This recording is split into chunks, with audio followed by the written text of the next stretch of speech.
Hi, everybody. It's just me today. Lindsay is in Europe right now on vacation, having a good time there. And so you're just going to have to deal with me talking to you solo today. I thought that I might talk just for a few moments about an important distinction in how we think about making decisions in the context of a relationship. And I guess I want to provide a little bit of context for what I'm talking about today. I came up in a tradition, both culturally and religiously, that really emphasizes the virtue of what we might call it self-denial or self-sacrifice. And I think that there are many things to be that are worth honoring about that. I mean, I think that there's a lot of value in not having a kind of petulant approach to life where you basically just walk around and just do whatever you want to do unwaveringly. It was a great gift to be taught that sometimes what we want is not what is best. And so I want to be clear that I have no intention of breaking down or dishonoring that kind of a perspective. But one of the things that's very interesting about how relationships got talked about within the culture that I came up in. And again, this is placing no blame on any particular person, but there's just a lot of talk about sacrifice. And a lot of how that got talked about was this idea of, let's say that we've got a heterosexual couple, we've got a man and a wife, or a husband and a wife. And there was this idea, and this was particularly pushed with men, this idea that, well, we need to be sacrificial to our wives. We need to, and sometimes it gets kind of it carries a more like folksy tone, maybe not quite as academic. There's sayings like happy wife, happy life, or, there's some jokes, that go around of like, the wife is always right. You just, the best words that you could say in a relationship are yes, dear, or something, something like that. Apart from being a little, I mean, look, some of those things are humorous. Okay. And so I'm not trying to be too, humorless about it or whatever, but those things, apart from being fairly patronizing, that we maybe think of a spouse and maybe particularly wives as these kind of, limp-wristed, couldn't possibly handle not having everything that they want, brats or something. I think that there's something kind of silently condescending about that, even if it's not, stated maliciously or, none of that's intended. But I'll also say this, even beyond that, it's just a bad idea in a relationship. And meaning this, right, that if I orient my life around doing, let's say, what my wife wants, or you do this, you orient your life around what your spouse or your partner wants, that is a recipe for disaster.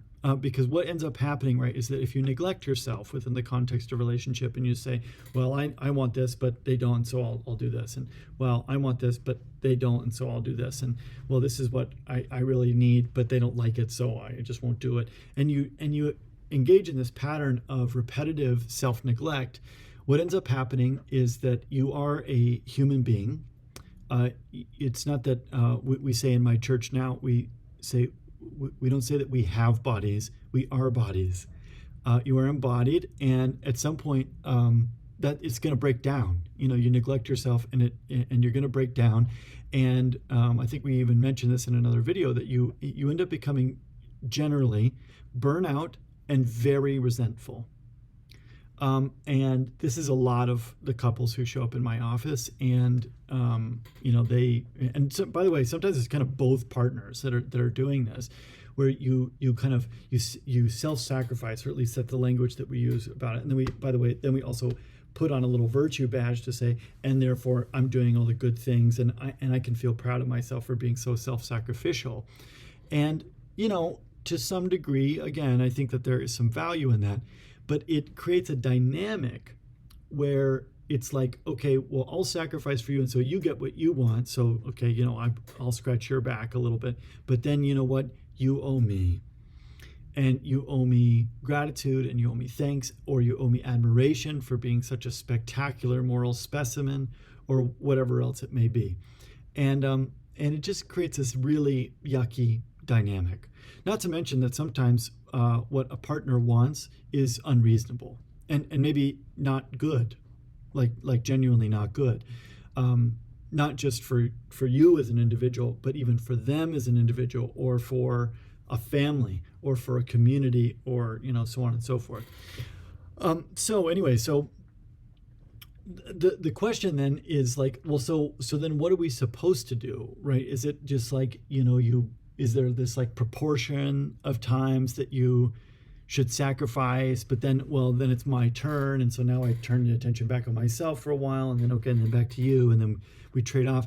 Well, that's kind of, that doesn't sound particularly productive, and honestly, it's probably kind of playing the same game, just in a, I don't know, it's like it's like maybe things are a little bit imbalanced, but it's not even a good balance. It's something like that. So and then maybe there's this, where, well, I'm just going to take care of myself, and you take care of you. My partner, they'll take care of them. My spouse, they'll take care of themselves. And that kind of leads to this kind of disconnected, also just, again, quite petulant of like, I'm going to do what I'm going to do. And if it hurts you, bummer for you. But I'm not going to be self-neglectful. I'm not going to let myself die on the vine for you, because self-sacrifice, that's, or sacrifice to you as an individual, that's not great. What I'd like to suggest is that there is a kind of sacrifice that we need to make in a relationship, but it is not to our partner. It is not to our spouse. It's not to our partner. It is to the relationship itself.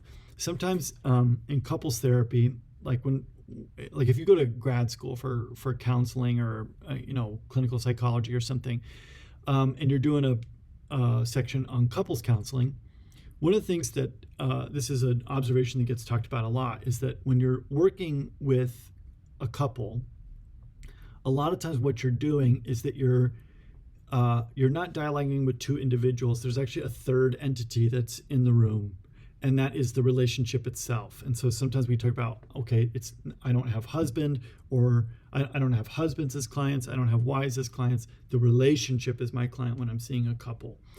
And so it's like this. It's like its own thing. It's different than the other person. It's the dynamic. It's kind of the emergent property that comes from the interaction between two people.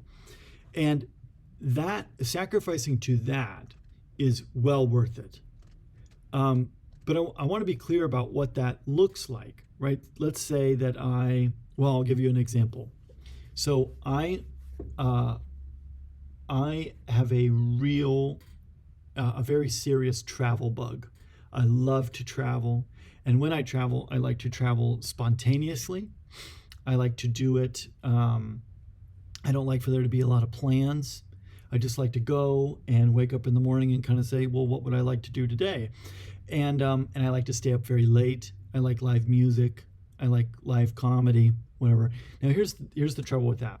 I also have two children, aged 5 and 7. And so the thing is that having children that age and being wildly spontaneous just don't mix very well. Okay, they don't.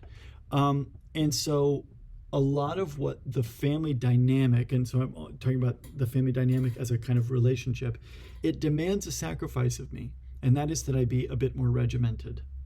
And that is that I be a bit more planned out. And it means that I come in at a reasonable hour. And it means that I'm not spending all my time going to live music shows or live comedy or something like that, because, well, I've got these two little humans to take care of, and a whole family dynamic to attend to. And that's fine. Okay, that's appropriate. And by the way, it's kind of hard sometimes. I would say a lot of the time it's very hard, but that's okay. But I want to be clear that I'm not making that sacrifice for my children as individuals. I'm not doing that. To sacrifice for the needs of the family, or like Adler would talk about, sometimes Adlerians, we talk about the needs of the situation versus the needs of the individual. I'm not putting my needs on the chopping block. to swap out for somebody else's needs. I am maybe putting my needs, at least temporarily, on the chopping block for the needs of the family, for the needs of the whole situation that we're in. And so that's sometimes what self-sacrifice looks like. But here's what else it looks like.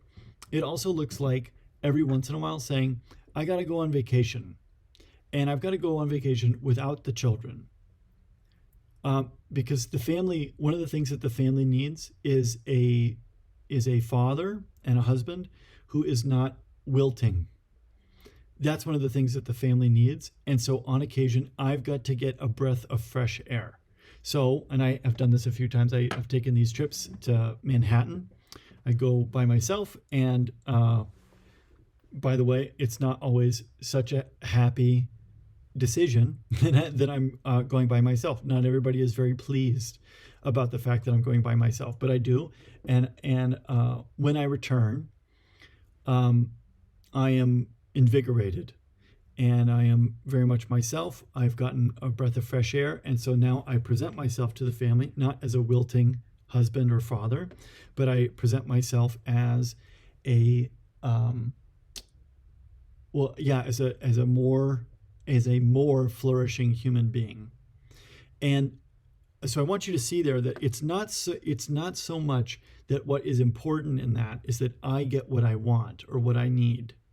It's that the family gets what it needs. The family needs a father and a husband who's flourishing, who is himself, who is invigorated and not discouraged, not overly discouraged. And so that's part of what needs to happen. Now, so what I'm saying, it's not so much about being selfish. That looks on the surface like a very selfish thing to do, to say like, well, I want to go on vacation, so I'm going on vacation, and I want to go alone, so I'm going alone. On the one hand, sure, we could say that that's selfish. On the other hand, we could say that is me attending to the needs of the family. And I see this happen a lot in couples relationships where somebody is trying to do the virtue badge thing by saying like, well, and what this is, it's a competitive thing. It's saying, I win the competition of who's the most self-sacrificial. And sure, you can win that competition. The prizes suck. It's what's that old saying, play stupid games, win stupid prizes. There's stupid prizes for that. You wilt as a human being. And by the way, by extension, the family, or like if we're talking about a marriage or a partnership, that relationship wilts because you're not giving it what it needs. You're denying it what it needs. Also, you can, post a little virtue badge on you, and that's, by the way, a relationship does not need virtue badges. That's not the stuff of it. That's not the material. Those aren't the raw ingredients of a healthy, flourishing relationship. So I understand that there are some tricky things with this, right? Like you could say, oh, well, that's splitting hairs, like it's either selfish or it's not. And,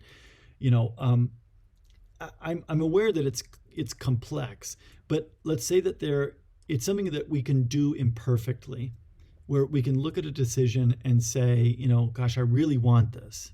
I really want to do this. Should I do it? And then we look and to say, okay, I will not sacrifice this desire, this need, this dream, this, vacation to Manhattan or whatever. I will not put that on the chopping block for this individual, for my wife, for my husband, for my partner, for my children, for whoever. But I am willing to put it up there for the dynamic, for the relationship itself. And by the way, what's great about this is that people can, and I don't mean malicious bad people, I mean like me as much as anybody. People will treat you as bad as you allow yourself to be treated by them. Meaning that, if I train my kids that every dollar that comes into my pocket is theirs to spend, guess how much of my money they're going to spend? They're going to spend all of it. Okay, that's what they'll do. It's not because they're horrible little brats or something like. It's just that's people take what's afforded them. They'll take what's available to them, and So one of the things that happens, right, is that if you develop a kind of self-sacrificial dynamic, and I'm using that like virtue badge language of self-sacrifice, if you develop that kind of a dynamic where you're like, oh well, I'll sacrifice for you, the thing is that they'll keep putting you up on the chopping block, and they don't have to be a sociopathic, abusive, manipulative partner to do it. It's just, to some extent, it's human nature. They will just keep doing it. But in essence, what I'm saying there is you can feed in and sacrifice and sacrifice and sacrifice to an individual, and it won't pay you back. Like, you won't earn dividends on that. They will just continue to soak it up. But if you sacrifice to a relationship, one of the great things about a relationship is that if you if you invest in a relationship, it will always pay out dividends, and that's great news. It's in other words, like, I'm speaking metaphorically, of course, you scratch somebody's back, maybe they'll scratch your back, but maybe they won't. And you can't depend on it. But if you really invest in the health of a relationship as a whole, that it's bordering on guaranteed that this will feed back in a kind of like ecosystem way. There's a kind of ecology to relationships. If the relationship is healthy, there's a trickle down kind of which I know that language isn't always everybody's favorite, but like, there is a kind of trickle down here where like it enriches and dignifies the members of the relationship when a relationship is doing well. So that's maybe just, again, I really don't believe that this is a semantic difference. It's complex. It's a little bit murky or whatever, but I've found that you make a try, though. You just try to make these decisions the best that you can, to say, I think that this is what the relationship needs, and you make a decision in good faith that way. Are you going to make some mistakes and end up doing some selfish things? Yeah. Are you going to sacrifice unnecessarily, kind of to the expense of the relationship? Yeah, probably. We're imperfect. But I think that that's a better project than just trying to compete for who is more self-sacrificial. Or on the flip side, saying, well, I'm just going to get whatever I want, because I'm not going to, I'm not going to be constantly on the chopping block for this other person. This is a better goal. So anyways, I hope this was helpful. I would be, of course, open to questions and comments. Please do subscribe to our page so that you can be alerted when we release new stuff. We try to do this every Friday. Subscribe to the page, and we'll hope to have something for you next week. Thanks so much. Bye.